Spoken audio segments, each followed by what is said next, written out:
প্রশান্তি জড়িত নিদ্রা মানুষের জীবনের একটা অত্যন্ত গুরুত্বপূর্ণ সুখ এবং প্রয়োজনীয়তাও। দেখতে গেলে এই সংসারের প্রত্যেক পশু পাখি, প্রত্যেক জীব অবশ্যই নিদ্রা প্রাপ্ত করেন, কিন্তু মানুষ, যার মধ্যে বিচার বিবেচনা করার শক্তি অন্যদের থেকে অনেক বেশি, তার কিন্তু ঘুমের কিছু সমস্যা অবশ্যই হয়। কি বলেন, তাই তো? এবার এর কারণ কি? চিন্তা। এবার চিন্তা আমাদের সবার জীবনে আছে। আমরা সকলে জানি যে চিন্তা কখনো আমাদের সাহায্য করে না, তাও আমাদের জীবনে আছে। কেন?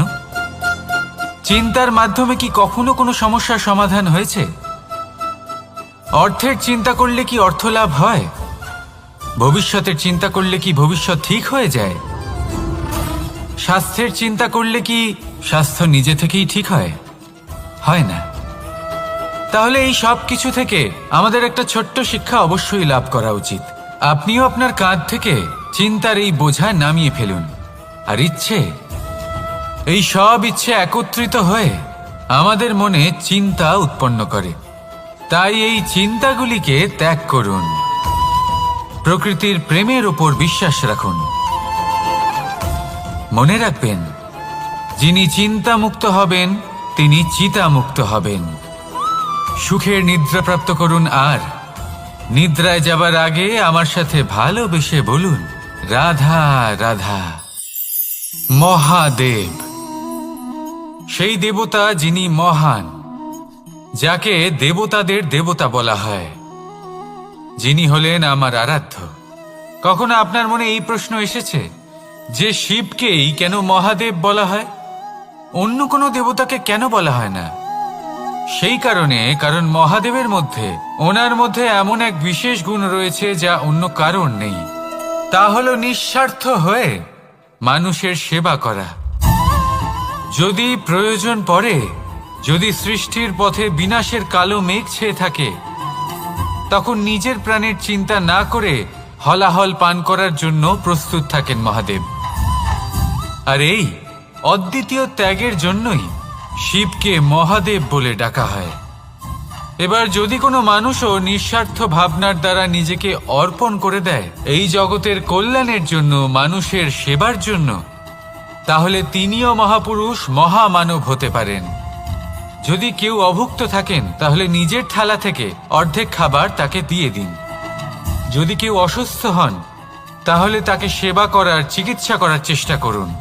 এই জীবন শুধু নিজের জন্য নয়, অন্যদের প্রতি, সমস্ত সংসারের প্রতি উৎসর্গ করুন। যদি এইসব মানুষ শিখে যান, তাহলে তিনি মহাদেবের পথে অগ্রসর হতে পারেন। যদি মানুষ নিঃস্বার্থ ভাবনার দ্বারা এই সংসারের সেবা করতে শিখে যান, তাহলে তিনি নিশ্চিত রূপে মহামানব অবশ্যই হতে পারবেন।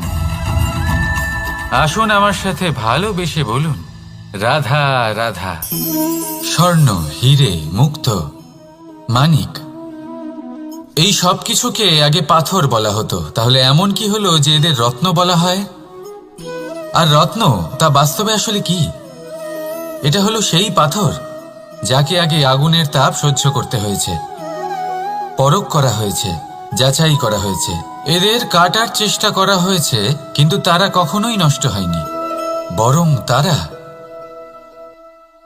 আরো উদ্ভাসিত হয়েছে, আরো উজ্জ্বল হয়েছে, এই সংসারে আরো প্রকাশ ছড়িয়ে দিয়েছে। সেই জন্য এরা হলো এত অমূল্য, সেই জন্য এরা হলো বহুমূল্য, সেই জন্যই এদের রত্ন বলা হয়। এবার মানুষের কাছেও এই নির্বাচনের অধিকার রয়েছে যে আমরা শুধু পাথর হয়ে থাকব নাকি রত্ন হয়ে থাকব। কিভাবে? আমাদের জীবনেও অনেক সমস্যা রয়েছে, বাধা আছে, বিপত্তি আছে। আমরা সেই বাধার তাপে উত্তপ্ত হই, এই সমস্যা আমাদের কাটার চেষ্টা করে। অনেক মানুষ বিভিন্ন পরিস্থিতি আমাদের ভাঙার চেষ্টা করে, কিন্তু আমাদের নষ্ট হলে চলবে না। যেভাবে এই রত্ন সমস্যার সম্মুখীন হয়ে পাথর থেকে রত্ন হয়েছে, সেইভাবেই আমাদেরও আমাদের সমস্যার সম্মুখীন হয়ে রত্ন হয়ে উঠতে হবে, এই সংসারে প্রকাশের স্রোত হয়ে উঠতে হবে। তাহলে এটাই করুন আর আমার সাথে ভালোবেসে বলুন, রাধা রাধা। সংসারে সব থেকে বড় শক্তি আসলে কি? কেউ বলবেন শারীরিক শক্তি, কেউ বলবেন অস্ত্রের শক্তি, কেউ বলবেন জ্ঞানের শক্তি। ঠিক আছে, কিন্তু যদি আমি বলি সংসারের সবথেকে বড় শক্তি হলো শক্তি কোনো এক তথ্যের, আজ্ঞে হ্যাঁ, তথ্য। এই তথ্য নিজেই কিন্তু খুব শক্তিশালী, অত্যন্ত শক্তিশালী অস্ত্র হলো এই তথ্য। আর সত্যি বলতে অনুচিত তথ্যের থেকে অনেক বেশি ঘাতক হলো অসম্পূর্ণ তথ্য। যেরকম আজ শাম্ব রুক্মির সাথে করেছে, ওকে অসম্পূর্ণ তথ্য দিয়েছে, তার ফলে বিনাশ হলো। যদি এইভাবেই আপনার কাছেও কোনো অসম্পূর্ণ তথ্য আসে, আর যদি আপনি তা পরখ না করে দেখেন, যাচাই না করে দেখেন, আর নিজের কর্ম করেন, তাহলে উত্থানের বদলে আপনি পতনের সম্মুখীন হবেন। বিকাশের বদলে আপনার বিনাশ হয়ে যাবে। মনে রাখবেন একটা অত্যন্ত গুরুত্বপূর্ণ কথা, সঠিক তথ্য পাওয়া সঠিক তথ্য দেওয়ার থেকে অনেক বেশি গুরুত্বপূর্ণ। আশা করি এই কথা আপনি বুঝেছেন। জীবনে যখনই কোনো তথ্য আপনি পাবেন, সেই বিষয়ে ভেবে দেখুন, পরখ করে দেখুন, যাচাই করুন, তারপর নিজের কর্ম করুন। আর আমার সাথে ভালোবেসে বলুন, রাধা রাধা। ধর্ম এবং প্রেম, এই দুই হলো একই মুদ্রার দুই পিঠ।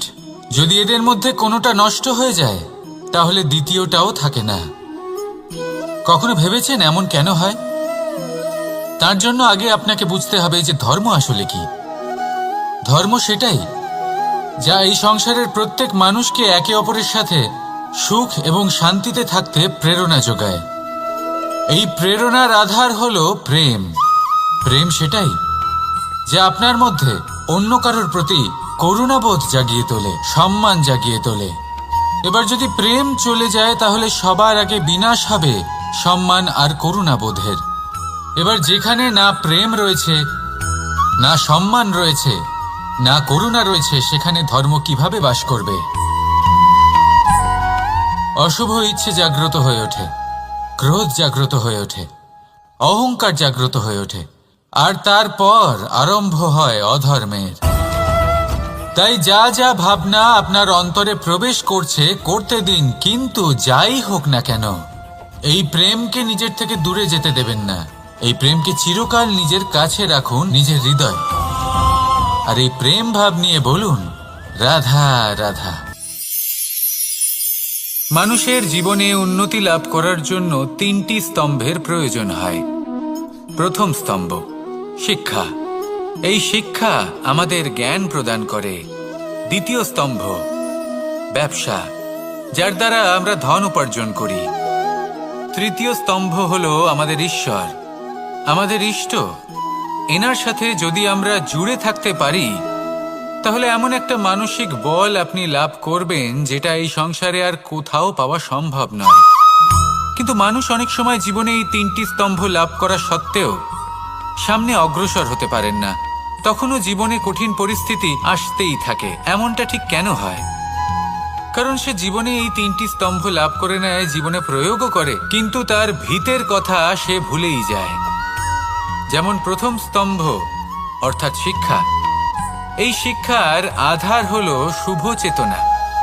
যদি অন্তরে শুভ চেতনা না থাকে, তাহলে এই শিক্ষার কোনো গুরুত্ব থাকে না। দ্বিতীয় স্তম্ভ ব্যবসা। পরিশ্রম করে উপার্জন করতে হবে, এই কথাটা আমরা সবাই জানি এবং সবাই চেষ্টাও করি। কিন্তু ব্যবসা করতে করতে আমরা এটা ভুলে